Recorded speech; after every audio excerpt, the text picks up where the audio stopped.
That's right. Welcome to another season of Game Time, our high school weekly wrap-up. I'm JP Murrieta. This week here at West Las Vegas, home of the Dons. Also with me, head coach Adrian Gonzalez. Thanks for joining us. Thank you for having us. You started off with a win. Congratulations on your opening week victory against Highland. What did you find out about your team in week one? That we're a scrappy bunch. We went through 2 days and we had a lot of questions about that. But came game time. We turned it on and we found out a lot of questions that we had amongst our staff, and they were answered somewhat. But that's 1 week down, and we got to get another week better now. What were the questions you had going in that were answered? How tough are we going to be physically, mentally, and we got some of those questions answered, so it was a good thing. How difficult was it that the fact that you had an opponent change literally days before you had the opening week game? It was a bit overwhelming on Monday. We found out probably around like 3 o'clock that we had an opponent change and it was going to be on Thursday. So as coaches, that was something new to us that we only had a couple days to prepare. Usually we meet on Sundays and we outline the game plan for Friday night and stuff like that. And we thought we were off, and so we had to do it kind of on the fly. So it was a little challenging, but the kids are for it. They wanted to play on Thursday night, and so we went for it.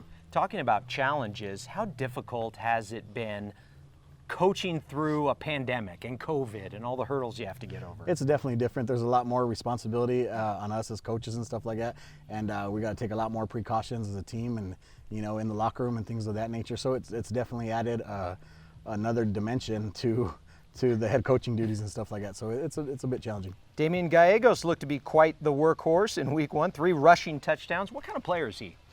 He's been our only returning starter since 2019, since we last played. So we look for him to be the leader. He's not real vocal, but he does it by his work ethic and the way he plays. I mean, he's our workhorse. These guys know it. He leads by example.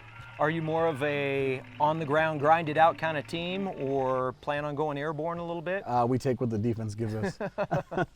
Hopefully the defense this week will give you something good. Santa Rosa, your opponent this week. What do you know about them? What kind of game do you foresee? We're pretty familiar with them. We've played them the past few years. And they're always a physical bunch, and we got to rise to the occasion and do our jobs and worry about ourselves and let the chips fall as they may. Well, you're off to a great start. 1-0 record so far at the season. What can we expect from the Dons this year? To play hard and to get better every game. What's going to be the key to getting to that finish line, getting an opportunity to play for that blue trophy? To stay healthy, like I said, to keep improving, showing up, being consistent in everything that we do in the classroom and here on the field. All right. Well, good luck this week against Santa Rosa, and good luck the rest of the season. Appreciate it. Thank you. Thanks for being our guest, guys, on week one of Game Time. We'll be back with more Game Time after this. The New Mexico Activities Association is excited to announce the NMAA 24/7 mobile app. Whether you're a student, coach, parent, or player, you can have the power of the NMAA right in the palm of your hand. Find scores and schedules, follow your favorite teams, receive special offers from NMAA sponsors, get state championship information, highlights, features, and much more. Download the free NMAA 24/7 mobile app in the App Store or Google Play. Get it now. Welcome back to Game Time. This week we are at West Las Vegas High School, home of the Dons. They picked up an opening week win against Highland. Let's check out some other season debut highlights. Lots of great action on the gridiron in week one. Let's start with a bang. Sandia High School running back Malachi Times took the rock and went 91 yards on their first offensive snap against Valley. Now that's how you start a season. Times finished with 238 yards on 21 carries. Sandia won the game 47-13. Santa Fe also started the season with a W. Martel Mora had 4 touchdowns and racked up more than 200 all-purpose yards in their 34-8 win over Robertson. It was the first time the program won its season opener since 1998. We're going way back for this one. Hobbs and Clovis met up in week one, and the Eagles blanked Clovis for the first time since 1970. The Eagles with a 21-0 shutout on the road. One of the most competitive games of the week was up in the Four Corners between Bloomfield and St. Pius. Bloomfield's Ryan Sharp scored the go-ahead touchdown to give the Bobcats a 29-26 victory. You want numbers? Listen to these. Jal and Texaco played quite the shootout. The two teams combined for 119 points and over 1,000 yards of offense. Jal quarterback Alex Xavier Carrion rushed for 7 touchdowns and 586 yards. He himself accounted for 647 total yards of offense.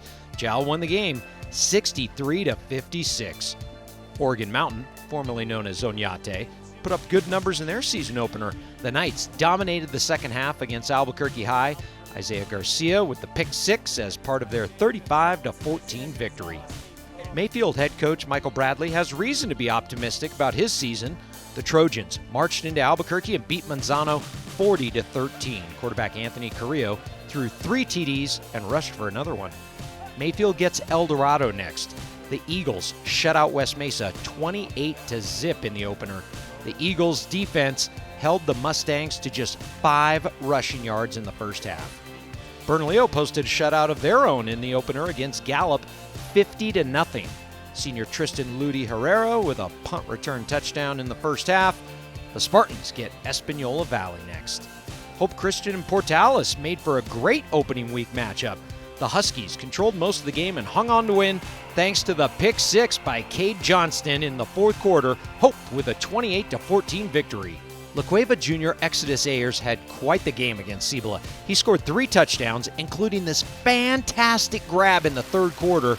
La Cueva scored the game's final 28 points to beat the Cougars 35-14. And Cleveland hasn't missed a beat. The Storm jumped out to an early lead against Centennial and never looked back, scoring touchdowns on all 3 of their second quarter possessions and winning the game 49-21. Here's your fast fact for the week. Farmington went on the road and pounded Roswell 42-6. According to the Farmington Daily Times, it's the first time in 70 years the Scorpions beat Roswell. Do you love sports? Do you want a front row seat for exciting high school sports action in New Mexico? If the answer is yes to either of those questions, then becoming an interscholastic sports official may be right for you. The New Mexico Officials Association is looking for individuals age 15 years or older to serve as officials in 10 different sports. No experience is necessary and training is provided. If you're interested, call 505-923-3110. That's 505-923-3110. Or go to the website nmact.org and click on the Officials tab. Welcome back to Game Time at West Las Vegas High School. But down in Artesia, the Bulldogs football program is under new leadership this year. Jeremy Maupin returned to Artesia to take over the football program, and the head coach says there is no place like home. It's great, man. There's nothing like being home. There's no place like home. And Jeremy Maupin is now in charge of the football program at Artesia High School, the same place where he won a state championship.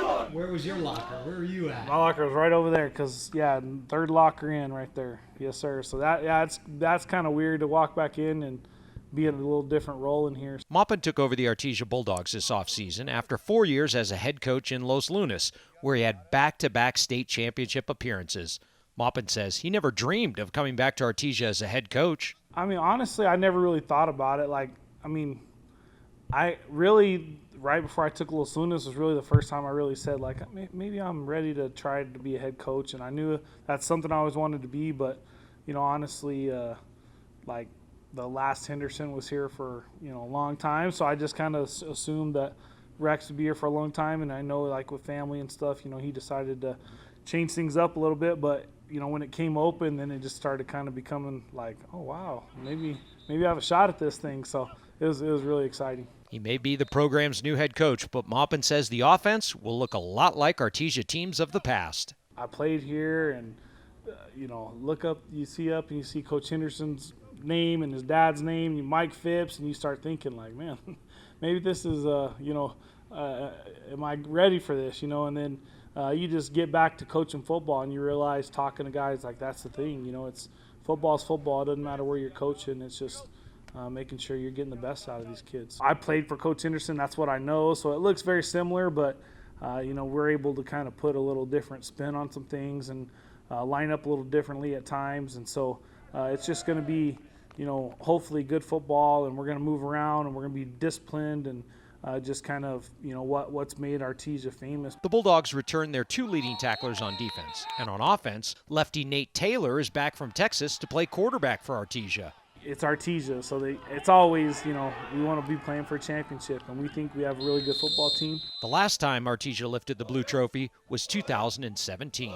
Little side note to that story, when Maupin helped Artesia win a state football championship his senior season, that was the last year they had grass at Bulldog Bowl before switching to artificial turf. Before we end this episode of Game Time, I wanted to recognize former St. Pius girls basketball coach Phil Griego, who recently passed away at 60 years old from a combination of COVID and leukemia. He won 3 state championships in the 23 years as head coach of the Sartans. He was also an assistant coach on staff with the Cleveland Boys when they won a state title just last season. I've known him for a long time, and he will be greatly missed. That's going to do it for this week's episode of Game Time. Be sure to check us out every week for the most high school highlights you will find anywhere else. We'll see you next week.